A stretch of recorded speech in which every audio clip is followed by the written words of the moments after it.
今天的全网手册带你们来看一看新纪元 ET。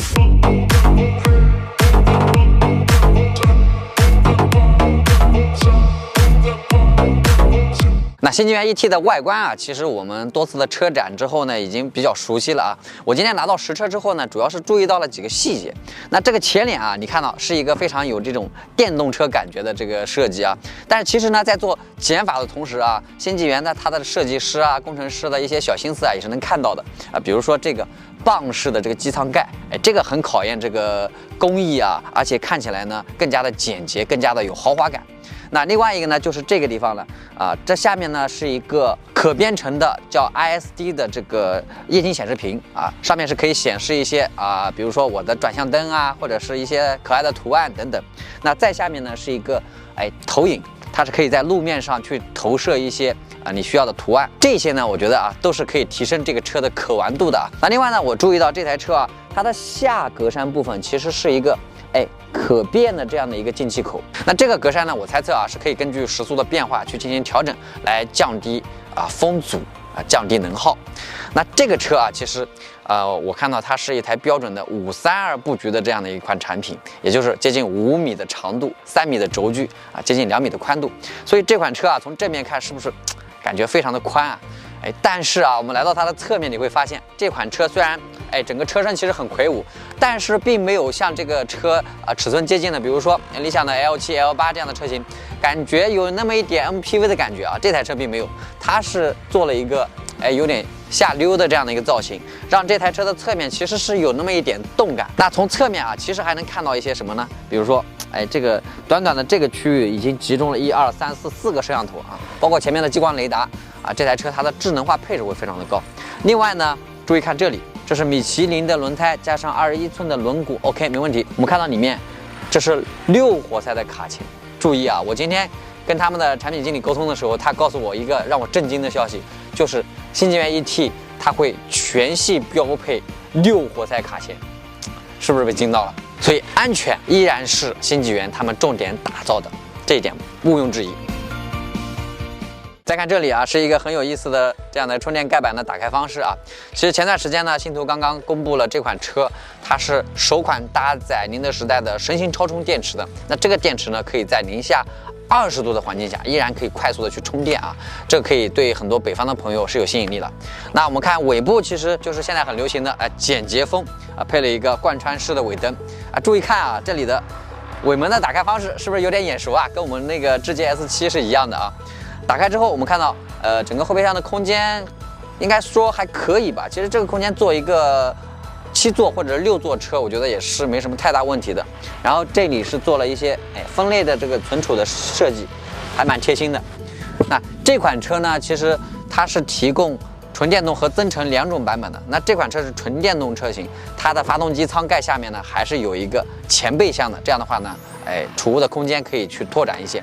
好，那我们接下来到车里面去看一看。其实我今天一拿到这台车啊，我就等着这一刻了啊，非常期待这台车它的零重力座椅。我们现在就来体验一下，按一下这个按键，现在就等待着进入零重力躺平模式。这个零重力座椅呢，相比之前的这个很多的女王副驾呢，它有一个不一样的地方，就是它的这个座椅除了给你腿抬起来之后呢，它整个腰也会这样向后倾斜，这样的话整个身体几乎是处于一个水平的状态啊。那我们调回来的话呢，也可以恢复到这个坐姿。另外呢，为了最大程度照顾这个脚部的空间啊，这个传统的这个手操箱的位置是取消了，做了一个内凹的处理。那你可能要问了，这手操箱也没了，那这个车的空间去哪儿了？最不用担心的就是空间了。来，带大家领略一下新纪元 ET 的心动吧台啊。我们把这个扶手区域给它挪到后面之后，你会发现这个前排这个位置，哇，直接是多出来一个可以放大长腿的地方啊。那这个区域呢，和这个主驾、副驾连在一起，真的就成了一个大平层的感觉啊。最大的好处当然就是，让你这个坐车的时候啊更加的轻松，对不对？没有这种中央扶手区带来的这种压迫感啊，腿部可以想怎么放怎么放。那还有一个好处是什么呢？我一上车啊就注意到这个东西，我很好奇它是干什么的。那产品经理告诉我呢，这个区域啊，他们是可以后续去根据消费者的需求和第三方厂家联合去推出，比如说，你可以装一个小冰箱放在这儿啊，或者是装一个茶吧啊，或者是你就是想装一个储物箱也没什么问题啊，放在这个位置，哎，这样的话呢就可以根据你自己的需要灵活的去调整这一块大空间的使用情况，是不是想法很棒？那我们跟随心动吧台的角度来到后排啊，这个时候你会发现这台新纪元 ET 呢就成了一台4座的这个行政 SUV 了，发现没？然后这个车它的这个座椅呢也是支持靠背的角度调节，然后前后可以调节。然后你看看它的腿部空间啊，3米轴距的5座车啊，空间是没得说的。然后最主要它这个腿部的承托性也非常好，这个坐垫长度真的在这个价位的 SUV 里面也是不多见的。另外呢，上面还有一个独立的空调出风口，后排是独立的空调。反正呢，在这个舒适度的营造方面，真的是做的挺到位的。那后排如果你想要坐5个人也很简单啊，在后排有独立的心动吧台的这个控制，把它推到前面去，中间就可以坐人了。那这个地方呢，靠背可能会稍微有点硬，因为它是一个杯架。然后这里呢，它还有一个小储物空间啊，细节做的还是蛮贴心的。那最后我们再到前排去看看，主驾体验起来怎么样？那来到前排啊，这台新纪元 ET 的设计其实是非常简约的啊，2块屏幕加一个方向盘啊，2个拨杆啊，基本上就没了。这地方还有一个香氛。那这个设计啊，其实跟咱们之前开那个智界 S7是有点像的啊。这个特别是这个方向盘的造型，比它那个稍微要再宽一点，但是呢都是不遮挡这个前面这个仪表盘的这个造型。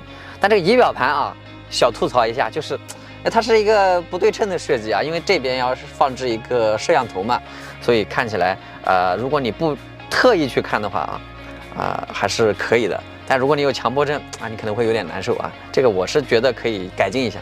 那另外这台车它的这个材质让我印象非常深，那所见之地啊都是有这个软质包裹、皮质包裹，包括这个下面的这个放雨伞的区域呢，里面也是打磨的非常光滑啊。这样的话呢，你手基本上是摸不到任何的这个硌手的地方。材质方面呢，这台车啊也是有很多可说的地方，比如说这个前面这个整个区域，还有这些区域，还有这个区域，它都是用到了这个实木材质的这个装饰板。那这是完全实木材质，当然是顶配才有的啊。然后这一圈不灵不灵亮的，你可能以为是镀铬装饰，其实不是的啊。新途的人员告诉我呢，它其实是一个真铝材的这样的材质，所以你不用担心后期它会掉漆什么的啊。它是一个真实的铝材组成的。最后呢，再来说一说它的这个系统啊。今天呢，新途的工作人员刚刚给这台车刷了新途最新的这个 2.02 版本，所以呢，我看到这台车它的这个系统和咱们那台新纪元 ES 已经基本上是同步的，但有一点点不一样的就是这台车它是有这个心动吧台，有这个 HUD， 然后我们可以看到它这个驾驶辅助里面呢也是有很多的这个功能的。那这些呢，动态的部分啊，等到后面我们拿到这台车有机会去做动态的试驾，再给大家来详细的分享。今天体验了一圈啊，这台新纪元 ET 呢，给我的感受就是2个词：很大，很舒服。在空间的打造方面啊，非常到位；在舒适感的营造方面呢，也是非常的下功夫啊。这些呢，大家有机会一定要去实车的体验一下，才懂我说的意思啊。那接下来呢，我们后续肯定还会对这台车进行动态的体验啊，欢迎大家持续的关注。今天的抢先试驾就到这里了，我们下期见。有趣有料，欢迎关注汽车天涯。